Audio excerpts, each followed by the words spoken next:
찬송가 436장 찬송가 436장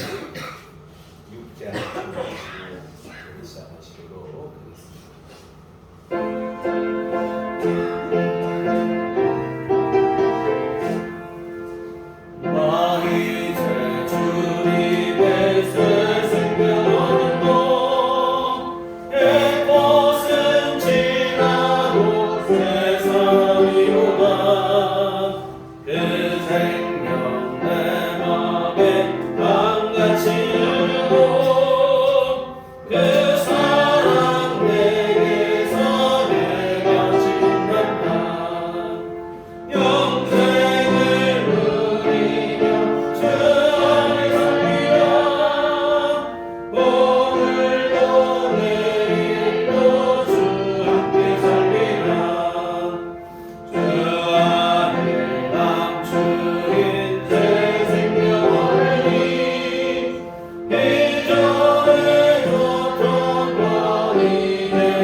나의 영혼아 잠잠히 하나님만 말하라. 그는 나의 소망이 그로부터 나오는도다. 오직 그만이 나의 반석이시요 나의 구원이시요 나의 요새이시니 내가 흔들리지 아니하리로다. 나의 구원과 영광이 하나님께 있으며 내 힘의 반석과 피난처도 하나님께 있도다. 아멘. 자리에 나셔서 찬송가 35장 찬송하시도록 하겠습니다.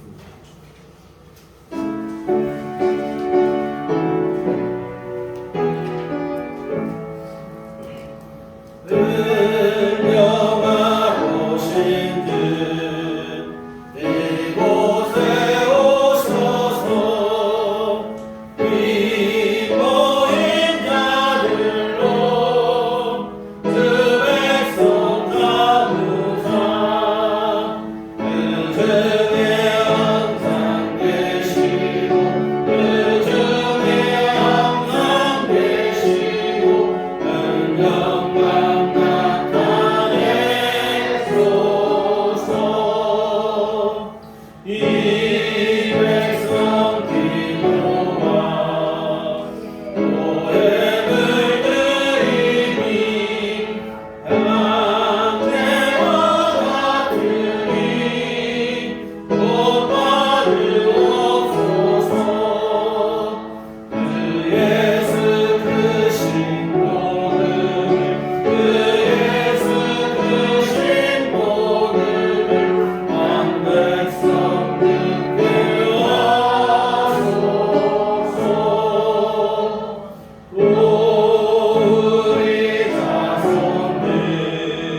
전능하사 천지를 만드신 하나님 아버지를 내가 믿사오며 그의 아들 우리 주 예수 그리스도를 믿사오니 이는 성령으로 잉태하사 동정녀 마리아에게 하시고 본디오 빌라도에게 고난을 받으사 십자가에 못 박혀 죽으시고 장사한 지 사흘 만에 죽은 자 가운데서 다시 살아나시며 하늘에로사 전능하신 하나님 분에 앉아 계시다가 그리로서 산 자와 죽은 자를 심판하러 오시리라. 성령을 믿사오며 거룩한 공예와 성소가 서로 통하는 것과 죄를 사하여 주시는 것과 몸이 다시 사는 것과 영원히 사는 것을 믿사옵나이다. 아멘. 정식교독은 그런문 49번 10편 108편 말씀을 함께 교독하시도록 하겠습니다.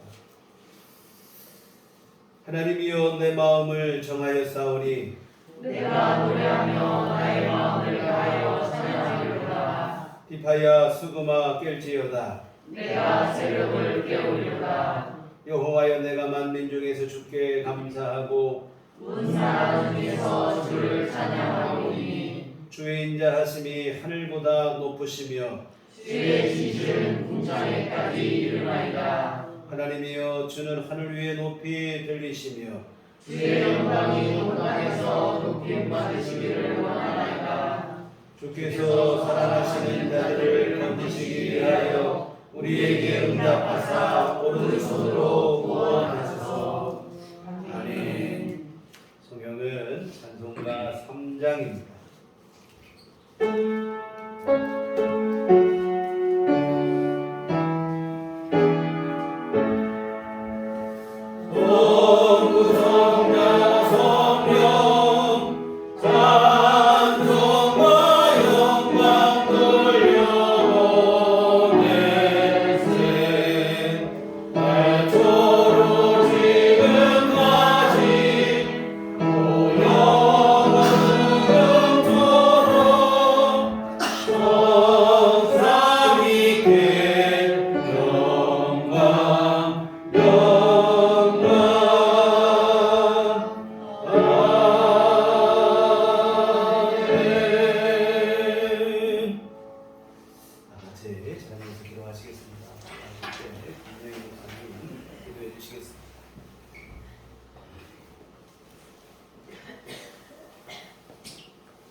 믿음은 바라는 것들의 실상이요 보이지 않는 것의 증거라고 했습니다. 코로나 팬데믹의 여파와 세계적인 경제의 어려움, 또 전쟁의 공포와 환경 파괴로 인한 지구온난화 등으로 인해 갈수록 모이기 힘든 때가 됩니다. 하지만 십자가를 지는 용기를 주시옵소서. 십자가를 질 수 있는 믿음을 허락하여 주시옵소서. 아직도 버리지 못하고 있는 지난 과거, 또 아집과 불통, 이기적인 기득권, 또 나만 아니면 된다는 무책임한 행동들 모두 내려놓고 앞으로 나아갈 수 있는 길인 십자가를 지는 믿음의 용기를 허락하여 주시옵소서. 과거는 용서와 떨쳐버릴 미련의 대상임을 깨닫습니다. 과거의 올무에서 해방되어 미래를 바라보고 희망의 미래를 위해 지게 될 십자가를 질 수 있는 믿음을 허락하여 주시옵소서. 때로는 십자가를 질 수 없는 순간순간들이 다가올지라도 오직 믿음의 주님 예수 그리스도를 바라볼 수 있게 하여 주시옵소서. 이 땅에서의 삶에 순종의 뜻을 심게 하여 주시옵소서. 하루하루의 삶이 괴롭고 힘들 때가 생길지라도 경건한 삶으로 방향을 설정하고 길이요 진리요 생명이신 예수 그리스도의 십자가를 이정표 삼아 살아갈 수 있는 영성을 허락하여 주시옵소서. 아멘. 그래서 이 하루가 나에게 보화가 되게 하시고 또 이 하루가 나에게 용기와 희망이 되게 하시며 이 하루가 나에게 십자가를 지는 것에 감사할 수 있는 은혜의 날이 되게 하여 주시옵소서. 아멘. 진정한 예수 그리스도의 제재된 삶이 내일의 기쁨과 회복이 되게 하여 주시옵소서. 십자가를 향한 우리의 발걸음이 많은 이들이 따라오는 구원의 발걸음이 되게 하여 주시옵소서. 미래를 향한 희망과 구원의 발걸음은 십자가를 짐에 있음을 믿습니다. 가정과 사회와 교회와 내 삶 속에서 십자가를 지는데 주저함이 없는 성령의 감동을 주시옵소서. 또 각자에게 주어진 십자가가 우리에게 구원의 십자가, 치유의 십자가, 회복과 희망의 십자가가 되게 하여 주시옵소서. 특히 우리들 교회의 모든 구성원이 이 십자가를 바라보고 십자가의 사명을 감당하는 것은 기쁨과 감사가 넘쳐나게 하시는 성령님의 은혜와 감동인 줄 믿게 하여 주시옵소서. 어려울 때일수록 주님의 십자가를 생각해 행복과 기쁨과 감사가 넘쳐나는 우리들 교회가 되게 하여 주시옵소서. 또 건강과 풍요함과 행복함이 넘쳐나는 우리들 교회 되게 하여 주시옵소서. 모두가 사랑으로 하나 되어 주님의 사랑을 만끽하는 우리들 교회 되게 하여 주시옵소서. 성령의 은사가 넘쳐나 서로가 서로를 위로하고 보듬을 줄 아는 우리들 교회 되게 하여 주시옵소서. 특히 오 목사님과 모든 성도님들이 주님의 인도하심 따라 순종의 도를 실천하는 우리들 교회 되게 하여 주시옵소서. 또 성령의 도우심을 체험하며 성령의 인도하심을 믿으며 주님이 주시는 말씀의 은혜 속에 사로잡히는 우리들 교회를 더욱 사랑하여 주시옵소서. 믿음은 바라는 것들의 실상이요 보이지 않는 것의 증거라고 했습니다. 예수 그리스도를 바라보고자 했던 히브리서 저자의 깊은 말씀의 의미를 깨닫기를 원합니다.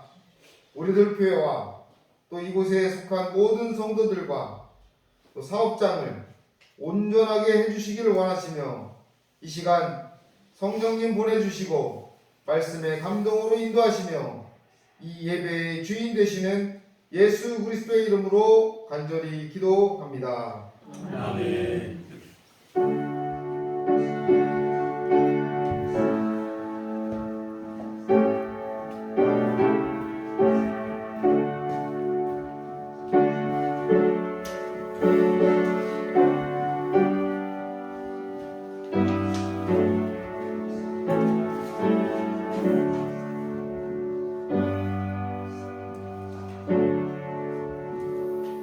주님 가르치신 기도 마치겠습니다.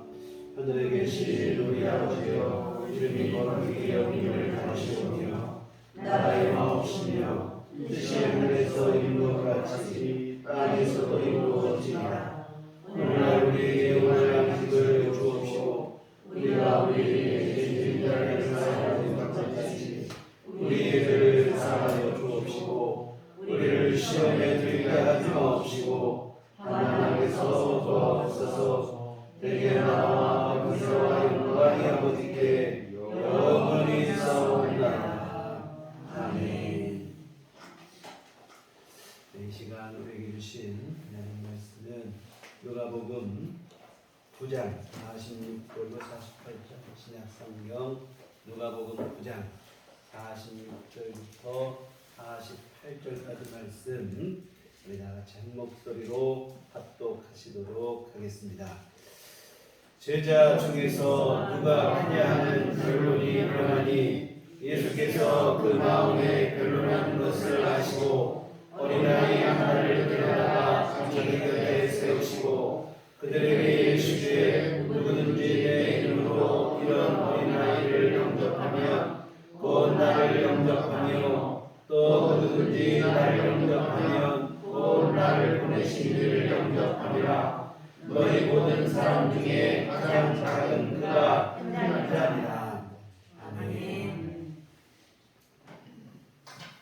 우리 주님의 은총과 평강이 교회 여러분과 늘 함께 하시기를 기원합니다. 복음서에 비춰진 예수님과 제자들 사이의 모습을 보면 동상이몽이라는 말이 자연스레 연상이 됩니다.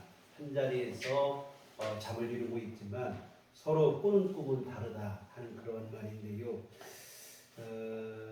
정말 예수님과 제자들이 그러했습니다. 3년 동안 동고동락하며 함께 생활을 하지만 가슴에는 전혀 다른 꿈을 품고 있습니다.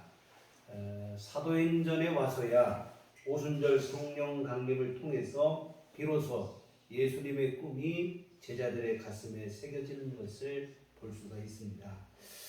지난주에 보신 것처럼 제자들은 예수님 부활하셨을 때도 부활하신 주님을 만나고도 주님의 뜻을 알지 못해서 고기 잡으러 다시 갈릴리로 돌아가기도 했습니다. 오늘 본문에서도 주님과 제자들 사이에 이런 엇박자는 여실하게 드러나고 있습니다. 어느 날 제자들 사이에 논쟁이 일어났습니다. 논쟁의 주제는 누가 크냐 하는 것이었습니다. 사실 이 논쟁은 오늘 본문이 처음이 아니라 복음서에서 자주 목격하게 되는 장면입니다. 틈만 나면 제자들은 이 문제로 신경전을 벌였습니다. 예수님께서 십자가 지시기 전날까지도 이 싸움을 했을 정도입니다. 그렇다면 제자들은 왜 그렇게도 이 싸움에 유난히 강한 집착을 보였을까요? 이유는 예수님과 한마음이 되지 못했기 때문입니다. 예수님은 세상을 죄와 사망으로부터 구원하시기 위해서 이 땅의 메시아로 오셨습니다. 그런데 제자들을 비롯한 당시 대부분의 유대인들은 그들이 기다린 메시아는 이스라엘을 로마의 압제에서 해방시킬 정치적 지도자로서의 메시아, 그런 기대를 갖고 기다렸어요. 이 제자들이 예수님을 따랐을 때도 그들 마음속에는 이런 기대감이 있었던 것이죠. 예수님께서 때가 되면 로마를 물리치시고 이스라엘을 독립을 이루시고, 그리고는 그때에 예수님은 이스라엘의 임금이 되실 것이라 이렇게 생각을 했습니다. 그리고 이처럼 예수님이 이스라엘의 임금이 되시면 자신들은 그동안 힘들고 어렵게 예수님을 따르고 함께 했으니 그간의 공로를 인정받아서 높은 자리 하나쯤은 차지하지 않겠는가, 이런 기대를 갖고 있습니다. 그러니 제자들에게 누가 더 크냐 하는 것은 민감한 문제일 수밖에 없어요. 주님께서 임금이 되실 때에 누가 더 높은 자리에 올라서느냐, 이 문제와 직결이 되기 때문입니다. 틈만 나면 이 제자들이 이 문제로 서로 신경전을 벌인 이유가 바로 여기에 있습니다. 이와 같은 제자들 입장에서 누가 더 크냐, 이보다 더 중대한 문제, 중요한 문제는 없습니다. 그런데 예수님께서 보실 때 제자들의 이런 모습은 너무 한심스러운 거예요. 예수님은 지금 세상을 죄와 사망에서 구원하시기 위해서 십자가 지시는 일까지 각오하고 계시는데, 정작 제자들은 이런 주님의 마음을 알지도 못하고 아랑곳 없이 그저 높아지는 일에만 혈안이 돼 있으니 주님이 너무 답답하죠. 이 예수님께서 오늘 본문에서 보시면 어린아이 하나를 옆에 세우시고는 제자들을 향해서 이런 말씀을 하십니다. 48절에 보시면 그들에게 이르시되 누구든지 내 이름으로 이런 어린아이를 영접하면 곧 나를 영접하며 또 누구든지 나를 영접하면 곧 나를 보내신 이를 영접함이라. 너희 모든 사람 중에 가장 작은 그가 큰 자니라. 누가 크냐, 단순히 이런 것에 신경 쓸 게 아니라 이 어린아이와 같이 지극히 작은 자 하나에게 관심을 가지라는 거예요. 지금은 크고 높아지는 것에 집중할 때가 아니라 오히려 낮은 것과 작은 것에 집중을 하고 관심을 갖고 그들과 함께 해야 된다라는 것을 강조하시는 말씀입니다. 뭐냐면 높아지려고 하지 말고 이제는 오히려 나를 낮추어서 남을 섬기라. 그렇게 스스로 자기를 낮추고 다른 사람을 섬기는 사람이라야 그 사람의 진짜 큰 사람이다, 이런 얘기를 하십니다. 진정한 의미의 큰 사람은 섬김받는 게 아니라 오히려 겸손히 섬기는 일이다. 이와 같은 주님은 모든 사람들 중에 참 작은 자가 큰 자라고 말씀하십니다. 근데 참 말이 좀 이상하잖아요. 작은 자는 작은 자, 어떻게 작은 자가 큰 자입니까? 그런데 예수님은 지극히 작은 자, 가장 작은 사람이 가장 큰 사람이다. 예수님께서 말한 이 말의 의미는 앞에서 말한 작은 자라는 것은 앞에서 말씀한 작은 자라는 것은 세상의 기준으로 볼 때 작은 자입니다. 그렇죠. 세상의 기준으로 보면 섬김을 받는 자보다 섬기는 자가 작은 자입니다. 그런데 하나님 나라의 관점에서 보면 예수님은 이처럼 다른 사람을 오히려 섬기는 사람이 큰 사람으로 인정을 받을 것이다. 스스로 자기를 낮추고 섬기는 자가 오히려 큰 자라, 이런 말씀을 하십니다. 그렇습니다. 지금 예수님과 제자들 사이에는 시각의 차이가 현격한데요. 제자들은 온통 세상에만 집중되어 있어요. 그러나 예수님은 비록 몸은 이 땅에 두고 계시지만 영원한 천국을 바라보고 계십니다. 제자들은 세상의 관점에서 누가 크냐고 싸웠지만 예수님은 천국의 관점에서 누가 큰지에 대해서 말씀을 하신 거예요. 여하튼 예수님과 제자들의 차이가 바로 여기에 있어요. 바로 뭐냐면 영혼을 보는 시각의 차이입니다. 영혼을 보는 시각이 열리지 않다 보니까 제자들은 여전히 그냥 온통 세상에만 집착하고 있습니다. 결국 그들의 관심사는 세상에서 누가 더 크냐 하는 문제, 그 이상을 넘어서지 못해요. 예수님의 제자라고 하는 영광스러운 이름을 갖고 있지만 누가 더 크냐고 하는 지독한 탐욕의 굴레에서 조금도 벗어나지 못하는 형편없는 모습을 보여주고 있습니다. 그런데 여러분, 참 이처럼 누가 더 크냐? 그저 세상의 관점으로 세상의 욕망을 추구하고 이게 얼마나 부질없는 일인지 몰라요. 영국의 주석학자 매튜 헨리는 오늘 본문의 말씀을 주석하며 이런 말을 했어요. 높아지고자 하는 욕망은 스스로를 많은 유혹과 고통에 빠지게 한다. 그들이 안전하게 되는 것은 작은 것, 가장 작은 것, 가장 작은 것보다 더 작은 것에 만족할 때이다. 이 높아지고자 하는 욕망은 스스로를 고통에 빠지게 할 따름이라는 거예요. 오히려 작은 것에 만족할 때 안전하게 될 수 있다. 여하튼 뭐냐면 높아지고자 하는 욕심은 우리 영혼을 병들게 하고 스스로 망치게 하는 일이라는 겁니다.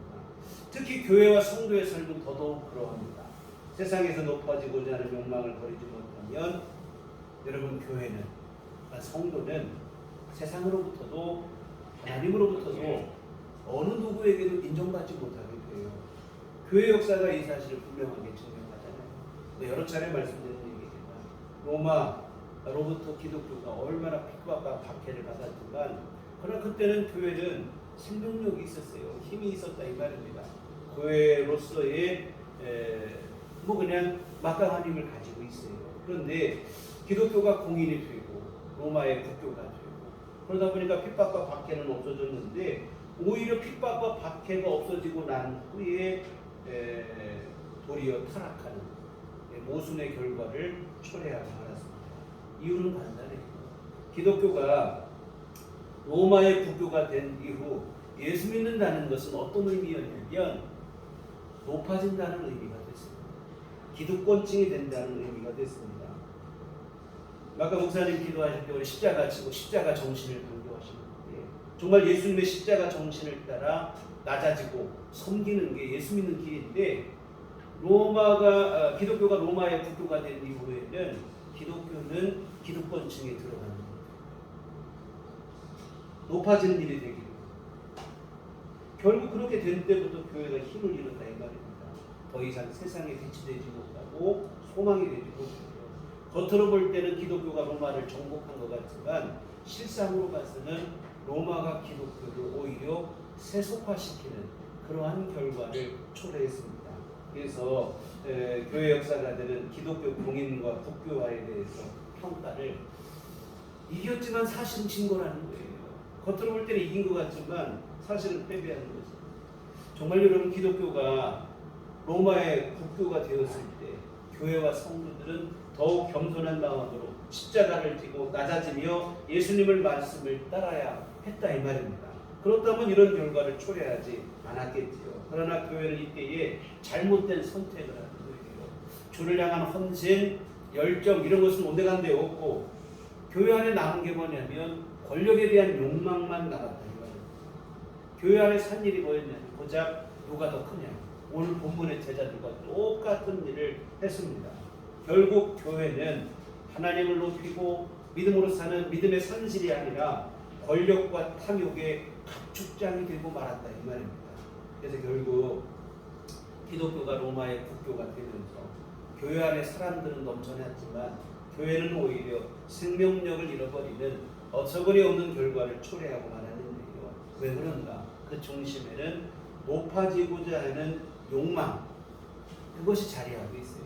그래서 뭐냐면 더 높아지고자 하는 욕망이 불러온 창극, 결국은 교회를 스스로 무너뜨렸다고 하는 사실입니다. 사랑하는 성도 여러분, 오늘 우리가 높아지고자 하는 욕심, 그 마음이 우리 안에 있다 보면 사실 그 마음은 우리 스스로를 무너뜨리는 일로 작용하고 만다 이 말입니다. 예수님께서는 거듭 반복하여 말씀하셨습니다. 인자가 온 것은 섬김을 받으려 함이 아니요 오히려 섬기러 왔노라. 섬기러 오신 예수님, 실제로 예수님은 섬김의 본을 보이시고 그 섬김의 극치는 예수님의 십자가에서 나타난 줄 믿습니다. 죄인을 구원하시기 위해서 십자가에 생명을 내놓으시는 정말 생명 바치는 섬김을 하신 줄 믿습니다. 교회는 다른 것이 아니라 이런 예수님을 따르는 공동체가 교회인 줄 믿습니다. 우리가 어떻게 살아야 되겠습니까? 마땅히고 그 예수님의 정신을 따라 섬김의 정신으로 사라져야 될 줄 믿습니다. 낮아질 때 오히려 높아진다 하시는 예수님의 가르침에 따라 낮아지고 섬기고 그래야 교회고 그래야 예수 믿는 성도라 모름지기 말할 수 있을 것입니다.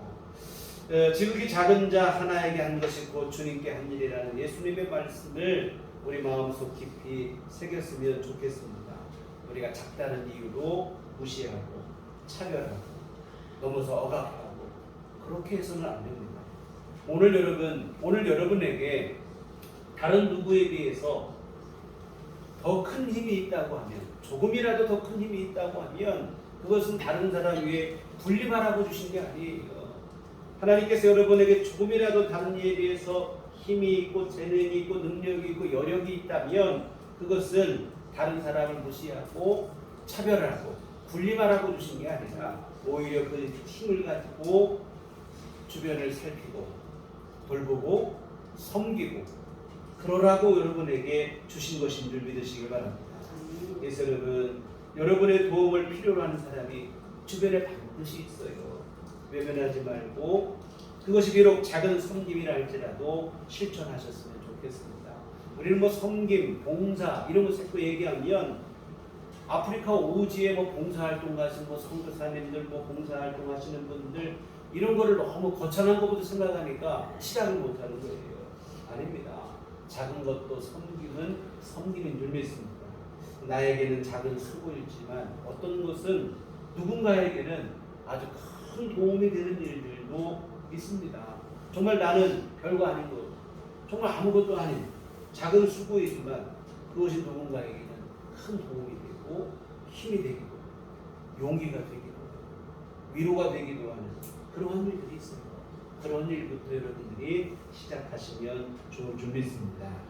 그런데 참 안타깝게도 오늘날 교회는 이 분위기, 교회 안의 분위기는 이 상향식 사고방식이 너무 많이 있는 거예요. 너무 높아지고자 하는 것, 높은 것에 열광을 합니다. 높아지고 커지는 것에 집착을 해요. 그래서 뭐 하물며 기독교라는 이름으로 애국을 빌미로 정치 권력에 기생하며 자기를 과시하는 일을 가지고 버젓이 활동하고 있는 때입니다. 참 안타까운 일인데요. 그러는 사이 교회는 하나님으로부터도 세상으로부터도 철저히 외면을 하고 인정을 받지 못하는 지경에 이르고 말았습니다. 하나님께서 보실 때도 실망스럽고 세상이 교회를 볼 때도 실망스럽고 정말 주님의 말씀으로 돌아가야 될 줄 믿습니다.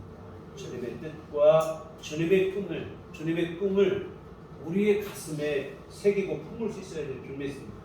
오늘 우리가 입으로만 주여 주여 할 뿐 가슴에는 온통 세상 욕망으로 가득한 삶을 살아가고 있다면 곤란합니다. 그런 힘으로는 세상을 변화시킬 수 없어요. 주님의 마음을 닮아야 됩니다. 예수님을 주님을 하고 우리가 부르잖아요.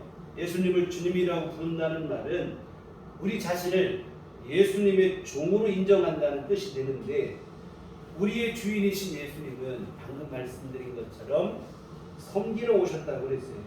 그런데 이런 예수님을 주인으로 믿는 교회와 성도들, 주님의 종이라고 하는 자처하는 우리들은 높아지는 것에 열광하고 있다면 이런 어불성설이 되어지겠죠. 이런 교회와 성도들의 엇박자 때문에 우리 주님까지 사실은 세상으로부터 비난을 받고 욕을 먹고 주님께 너무나 송구스러운 일이 되어진다고 하는 사실입니다. 이 갈릴리 마을에 최용덕 간사님이 이런 글을 썼어요. 본인이 운영하는 홈페이지에 회원분 중 한 분이 의사 선생님이시기에 시간이 있어서 그 분이 운영하고 있는 그 병원을 한번 인터넷 검색을 해봤대요. 그랬더니 감사하게도 그 병원에 대한 환자들의 후기가 칭찬 일색이더라 이 말입니다. 그래서 역시 예수 믿는 사람은 다르구나 이런 생각에 기분이 좋아졌다고 합니다. 근데 이처럼 후기를 쭉 읽다 보니까 대부분이 이처럼 칭찬인데 회중에 불만을 토로하는 글이 있어서 무슨 일이 싶은가 하고 일인가 싶어서 확인을 해보니까 그 내용인지 다른 내용이 아니라 의사 선생님은 너무 친절하고 좋으신데 그 병원의 간호사가 너무 불친절하다 이런 불만의 글이었던 거예요. 여하튼 뭐냐면 간호사 한 사람의 불친절로 인해서 병원 전체가 안 좋은 평가를 받고 있는 것인데요. 이 내용을 소개하며 최용덕 간사님의 한 얘기는 뭐냐면 교회에서도 이와 비슷한 일이 일어나는 것입니다. 예수님은 너무 좋으신데 그 예수님 믿는 교회와 성도들 때문에 그 사람들이 싫어서 예수님까지 함께 욕을 먹는 일들이 발생한다. 이런 얘기를 쓰셨습니다. 정말 여러분 오늘 우리로 인해 그런 일이 발생하지 않았으면 좋겠습니다. 예수님은 섬기는 삶을 사셨는데 그 예수님 믿는 교회와 성도는 오히려 섬김을 받으려 하고 있다. 그로 인해 예수님까지 욕을 먹게 되고 그렇게 되면 안 되겠죠. 정말 여러분 우리가 예수님을 주님이라고 한다면 입으로만 주님 할 게 아니라 진짜로 내가 예수님의 종이 되어서 예수님의 말씀에 순종하는 삶을 살아야 될 줄 믿습니다. 그래야 교회고 그래야 성도입니다. 사랑하는 성도 여러분, 주님은 낮아지고 섬기는 자라야 천국에서 그런 사람이 큰 사람이라고 말씀을 하십니다. 물론 우리가 높아지는 것 자체로 문제라고 하시는 말씀은 아니에요.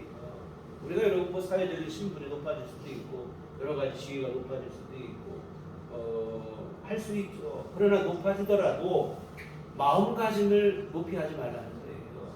교만하거나 그 높아진 힘을 가지고 억압하거나 악행하거나 그런 일을 하지 말라는 뜻입니다.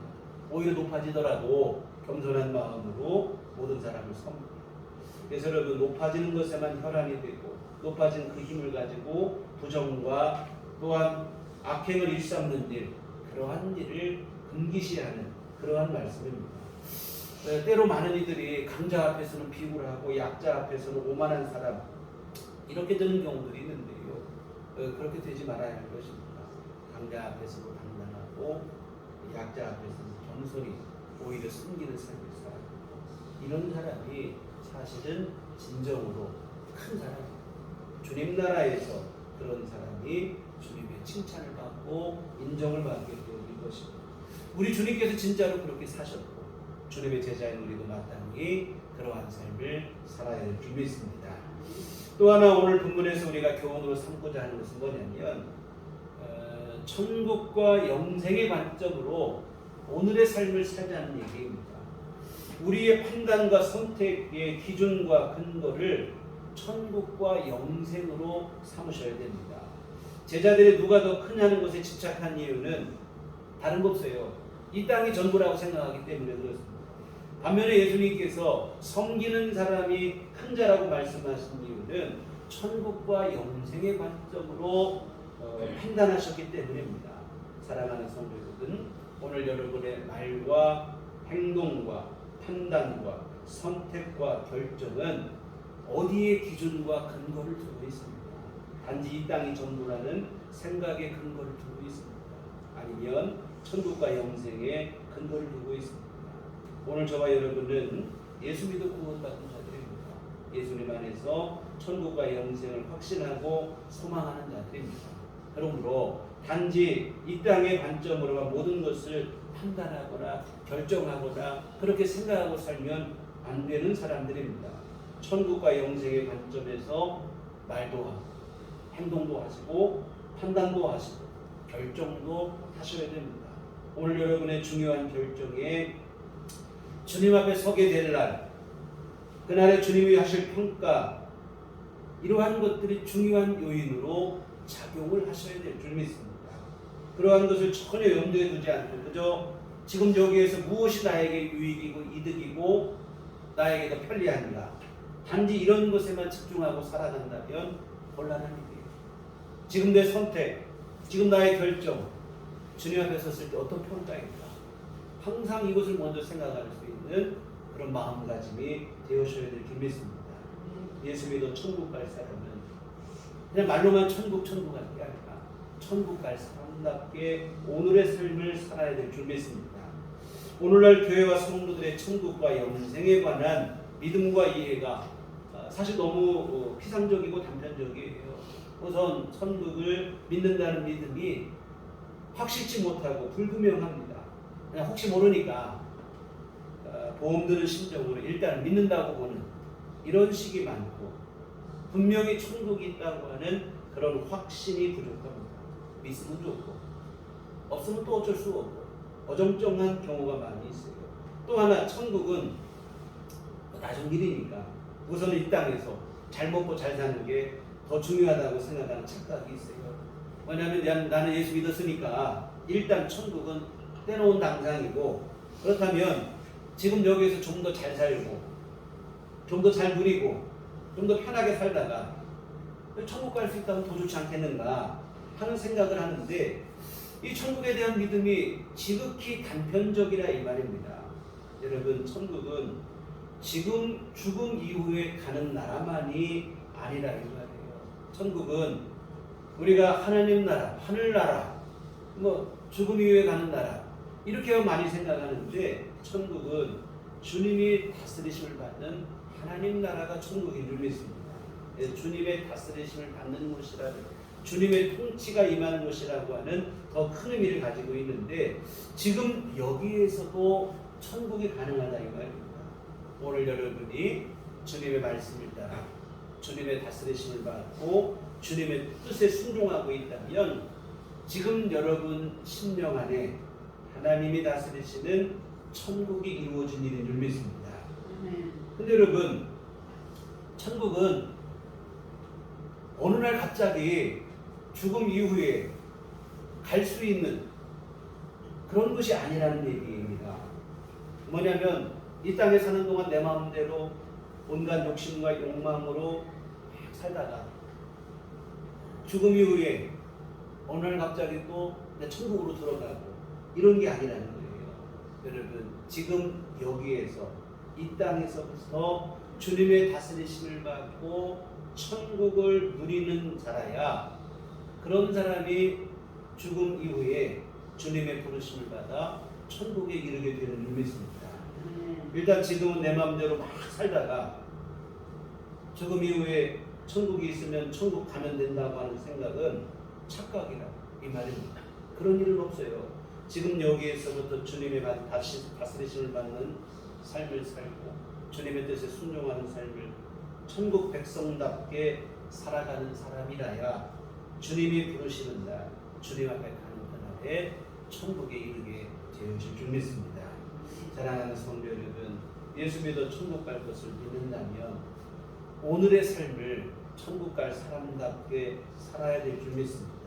천국에서 주님 앞에 섰을 때 칭찬받을 만한 일에 여러분이 집중 집중하며 사셔야 될 줄 믿습니다.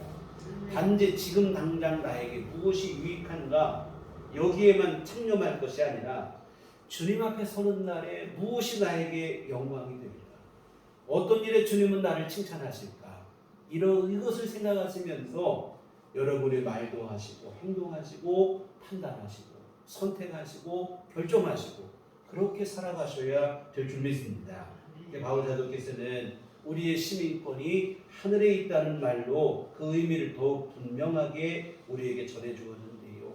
비록 우리가 몸은 이 땅에 살아가고 있지만 우리의 의무와 권리는 하늘에 있어서 이 땅에 있어서 천국 백성답게 천국의 법에 따라 살아야 한다는 것입니다.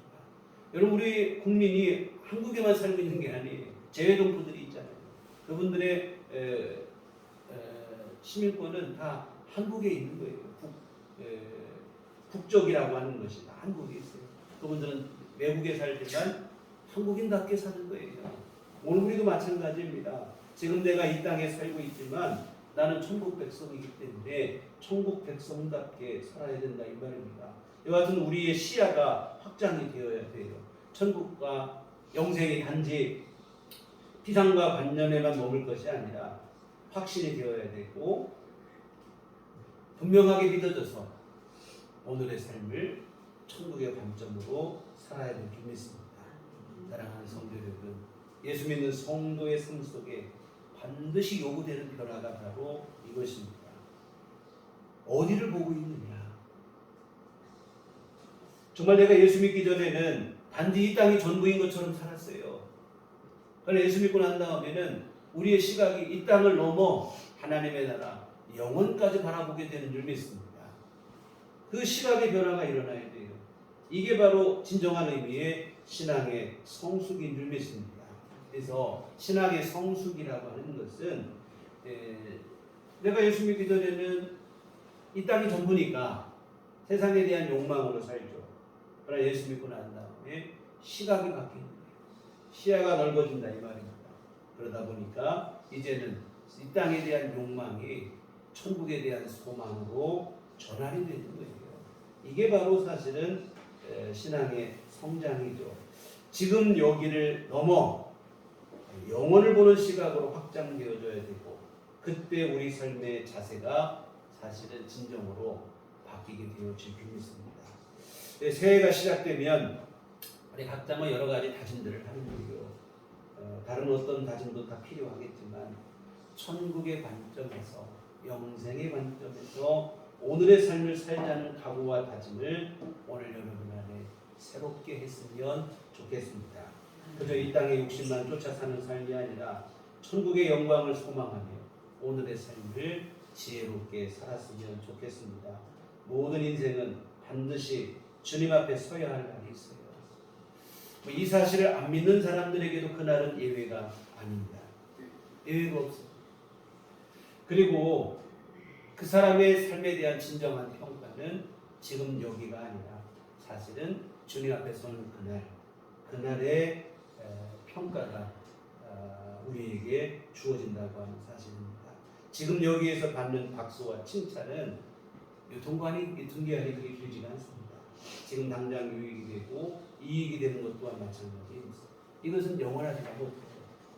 영원한 것은 주님 앞에 서는 그날, 주님으로도 받게 되는 칭찬과 인정, 거기에서 결정이 나게 되어질 줄 믿습니다. 영원한 주님의 나라에서 영광이 되는 것이라야 진정한 영광이 되어질 줄 믿습니다. 그러므로 여러분 오늘은 오늘만 생각하고 살지 마시고 영원의 관점에서 오늘의 삶을 사는 지혜가 반드시 우리에게 필요합니다. 물론 그렇게 사는 것이 때로는 불편하고 힘들고 어떤 경우에는 뭐 손해가 되고 희생이 되는 때도 있을 수 있을 것입니다. 그러나 여러분 믿음의 눈으로 보고 천국의 관점에서 보면 절대로 그것은 손해도 아니고 희생도 아닙니다. 하늘의 보화를 쌓는 일이에요. 영원한 영광을 얻는 길이니 진정한 복이 되어지는 줄 믿습니다. 우리 속담에서도 젊은 고생은 사서도 한다고 그랬어요. 젊을 때 고생이 장래의 발전의 밑거름이 되기 때문에 사서라도 고생을 한다는 거예요. 잠깐의 발전만 위해서라도 고생을 사서까지 합니다. 하물며 영원한 영광을 위해서는 얼마나 더 그러해야 하겠습니까? 지금 당장 불편하고 수고스러울지라도 설령 손해가 될지라도 영원한 영광이 되는 그 길을 선택하시는 게 지혜인 줄 믿습니다.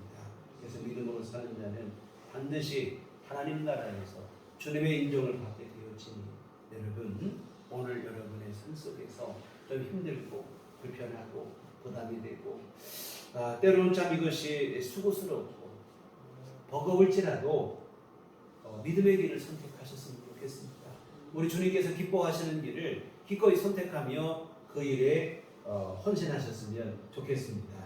그렇게 살면 하늘에서 주님이 주시는 영광을 누리고 그뿐만 아니라 사실은 이 땅에서도 보람을 느끼며 진정한 만족을 누리는 그러한 은총도 더해질 줄 믿습니다. 여러분, 우리가 생각할 때 힘들기만 할 것 같지만 힘들기만 한 것도 아니에요. 거기에 보람이 있어요. 여러분 보면 시류에 휩쓸리지 아니하고 올곧게 자기 길을 가시는 분들이 있어요. 세상에서 신앙을 떠나서 바른 길을 가려고 노력하시는 분들이 있어요.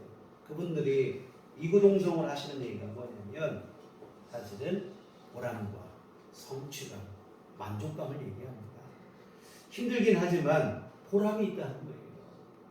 여러분, 세상으로부터 부러움을 사고 사람들에게 박수를 받고 이런 것과 바꿀 수 없는 게, 이보다 훨씬 더 가치 있는 게 자기 스스로 마음속에 주어지는 보람과 성취감과 만족감을 믿습니다.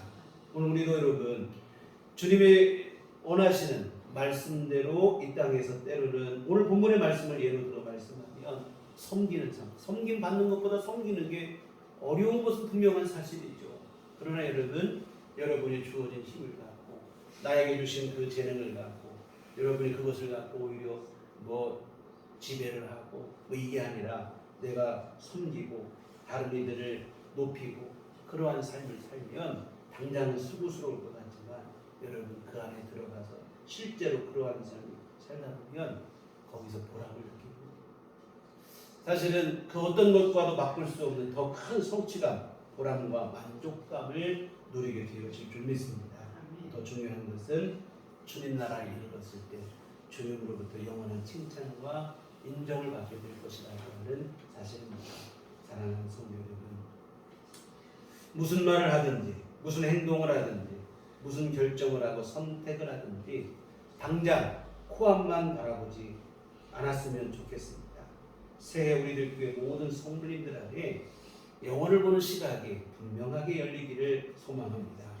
그리하여 무슨 일을 하든지 주님의 나라에서 주님의 칭찬과 인정을 받을 수 있는 선택을 하셨으면 좋겠습니다.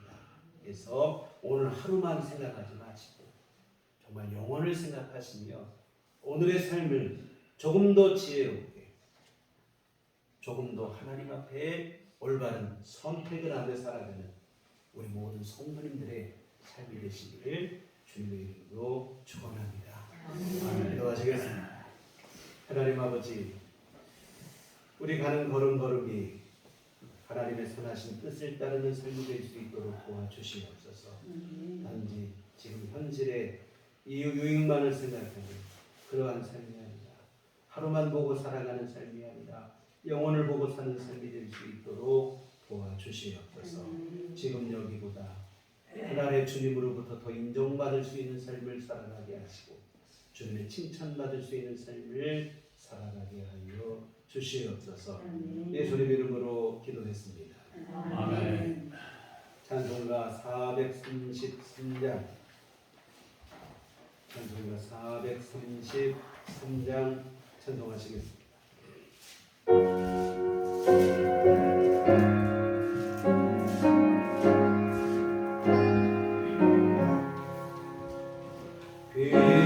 귀하신 주여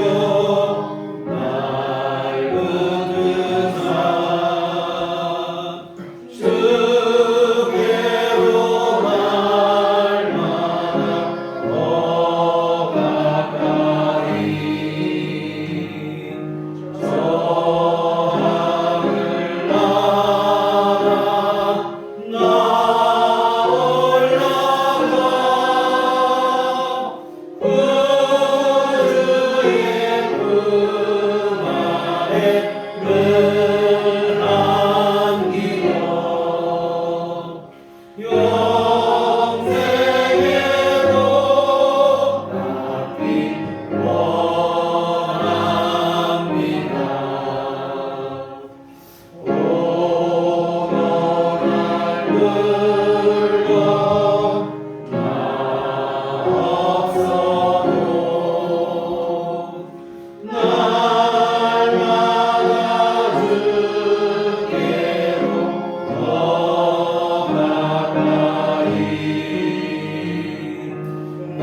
하나님 아버지, 은혜와 크신 사랑에 감사합니다. 우리 삶 속에 늘 함께 하시고 동행하시며 우리에게 복된 일로 가기를 간절히 바라시고 원하시며 인도하시는 우리 주님을 진심으로 감사를 드립니다. 하나님 아버지, 귀하신 초 크신 사랑 감사를 드리며 주님 앞에 이 헌금을 드립니다. 하나님 기뻐 받으시고 할례오는 주의 복을 내려 주시옵시고 하나님께서 이 가운데 함께 하시어 하나님의 선한 뜻을 이룰 수 있도록 도와주시옵소서. 오늘 아버지 하나님 주님 앞에 귀한 헌금을 드리고 몸과 마음과 시간과 정성을 들여 주님을 예배하는 모든 심령들을 하나님 기뻐 받아 주시옵소서. 주님 모든 심령들 속에 주님 친히 함께하여 주시옵시고 그들의 삶의 일일이 간섭하시고 하나님께서 역사하시고 섭리하시어 하나님의 선한 일들을 이루어갈 수 있도록 주님 도우시고 함께하여 주시옵소서. 때로 힘들고 어렵고 고난과 시련이 닥칠지라도 우리 주님 인도하심 속에 아버지 하나님의 붙들어 주심 속에서 아버지 하나님과 동행할 수 있는 믿음의 삶을 걸어갈 수 있도록 주께서 힘 불어 주시고 하나님 함께하여 주시옵소서. 아버지 하나님 이 시간 주님 앞에 간절히 우리 구하옵기를 주여 우리에게 더 큰 믿음을 허락하여 주시옵소서. 언제나 주님만 의지하고 우리 주님께서 우리에게 영원한 약속을 주신 천국과 영생에 대한 아버지 믿음과 소망 안에서 오늘의 삶을 살아갈 수 있는 지혜를 또한 우리에게 허락하여 주시옵소서. 아버지 하나님 이 믿음으로 우리 삶을 성실히 하루하루 살아갈 수 있도록 주님 돌보시고 함께하여 주시옵소서. 아버지 하나님 또한 주님 앞에 구하옵기는 주여 우리 육신의 강건함도 주님 허락하여 주시옵소서.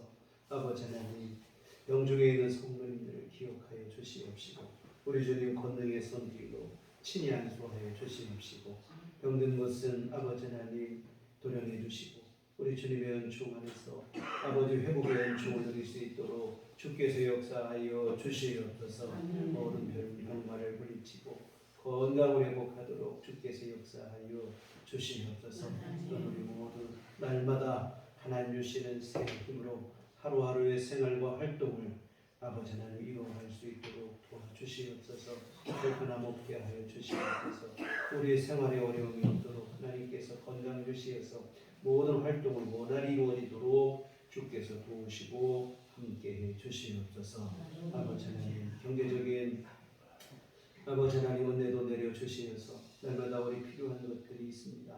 주님께서 이용할 모든 것을 내려주시고 공급하여 주심으로 주 안에서 근심 없는 삶이 될 수 있도록 주님 도우시고 함께해 주시옵소서. 아버지 하나님 주님께서 때에 맞게 모든 것들을 아버지 하나님 내려주시어 아버지 하나님께서 이스라엘 가운데 이른 비와 늦은 비로 역사하신 것처럼 우리 삶에 시시각각 때에 맞게 하나님의 한량없는 은총을 우리 안에 부어 주시옵소서. 아버지 하나님 또한 주님 앞에 하나님의 도우심을 간절히 바라며 기도하는 성도들의 기도가 있습니다. 아버지 하나님 그 기도를 주께서 속히 들으시고 응답하여 주시옵소서. 아버지 하나님 간절함으로 부르짖는 그 기도를 주께서 들어주시옵시되 우리에게 구한 것보다 더 좋은 것으로 하나님께서 허락하여 주시옵시고 우리 삶을 주님의 귀하신 전적인 주님의 은총 안에 이끄시고 인도하시고 하나님 보호하여 주시옵소서. 앞으로 한 주간 주 안에 승리케 하실 줄 믿사옵고 예수님 이름으로 기도했습니다. 아멘. 교회 소식 시간입니다. 우리 서로 인사하시고 주님만 바라봅시다. 예배 후에 작년 지난 한 해를 교육제로 잠시 모입니다. 명단이 이렇게 있으니 우리를 잠시만 나가주시면 거의 시간 걸리지 않습니다. 끝나도록 이렇게 나가주셔서 힘내주시면 고맙겠습니다. 교회 밖의 집회와 성령문 참여를 금하고 교회 중심으로 건전하고 건강한 신앙생활을 이어갔으면 좋겠습니다. 다음 주일은 명절과 함께 겹쳐 있는데요. 명절이지만 고향에 가시거나 어디 가시거나 어쩔 수 없겠으나 가정에서 명절을 보내시는 분들은 명절이지만 주일 예배 꼭 함께 참석하실 수 있도록 해주시면 고맙겠습니다. 그래서 이번 명절에는 가정 예배 준비를 안 했습니다. 주일입니다. 예배를 대신하도록 하겠습니다. 우리 다 같이 자리 생활하셔서 서로를 축복하시며 평안을 얻으시기